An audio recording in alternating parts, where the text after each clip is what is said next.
ഇതൊരു ബൾബുമാണ്, ഒരു ക്യാമറയാണ്. ഇത് നിങ്ങളിൽ ഒരാൾക്ക് ഉള്ളതും കൂടിയാണ് കേട്ടോ. നമുക്കിത് ബൾബായിട്ട് ഉപയോഗിക്കാൻ പറ്റും, അതുപോലെ തന്നെ ക്യാമറ ആയിട്ട് ഉപയോഗിക്കാൻ പറ്റും. ക്യാമറ എന്ന് പറഞ്ഞാൽ ഇത് നമുക്ക് റൊട്ടേറ്റ് ചെയ്ത് നോക്കാൻ പറ്റും.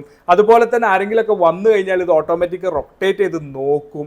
ഏത് നട്ട പാതിരയെ നമുക്ക് കളറിൽ കാണാൻ പറ്റും, അങ്ങോട്ടും ഇങ്ങോട്ടും സംസാരിക്കാൻ പറ്റും. അതുപോലെ തന്നെ മെമ്മറി കാർഡ് ഇട്ട് കഴിഞ്ഞാൽ മെമ്മറി കാർഡിലേക്ക് നമുക്കത് റെക്കോർഡ് ചെയ്യാൻ പറ്റും. സാധാരണ നമ്മളെ ബൾബ് ഹോൾഡർ ഉണ്ടല്ലോ, ബൾബ് ഹോൾഡറിൽ വെച്ചിട്ടാണ് ഇത് കണക്ട് ചെയ്യുക. അങ്ങനെയൊക്കെ വളരെ സിമ്പിൾ ആയിട്ടുള്ള ഒരുപാട് ഓപ്ഷൻസ് ഉള്ള ഹൈ ഫോക്കസിന്റെ 4 മെഗാ പിക്സൽ വരുന്ന ഔട്ട്ഡോർ വൈഫൈ ബൾബ് ക്യാമറയാണ് കേട്ടോ ഇത്. ഈ ക്യാമറയുമായി ബന്ധപ്പെട്ട വിശദമായ ഒരു വീഡിയോ സകലം ഫേസ്ബുക്ക് പേജിലും യൂട്യൂബ് ചാനലിലും നമ്മൾ അപ്ലോഡ് ചെയ്തിട്ടുണ്ട്. ഞാൻ തുടക്കത്തിൽ പറഞ്ഞു ഇത് നിങ്ങളിൽ ഒരാൾക്കുള്ളതാണ് എന്നുള്ളത്. സകലം ഇൻസ്റ്റാഗ്രാം പേജ് ഫോളോ ചെയ്ത് ഈ വീഡിയോ ഷെയർ ചെയ്ത് നിങ്ങളുടെ ഒരു സുഹൃത്തിനെ മെൻഷൻ ചെയ്ത് കമന്റ് ഇട്ട ആളുകളിൽ നിന്ന് നമ്മൾ ഇതിന്റെ വിന്നറെ സെലക്ട് ചെയ്യുന്നതാണ്. Thank you for watching our channel സകലം.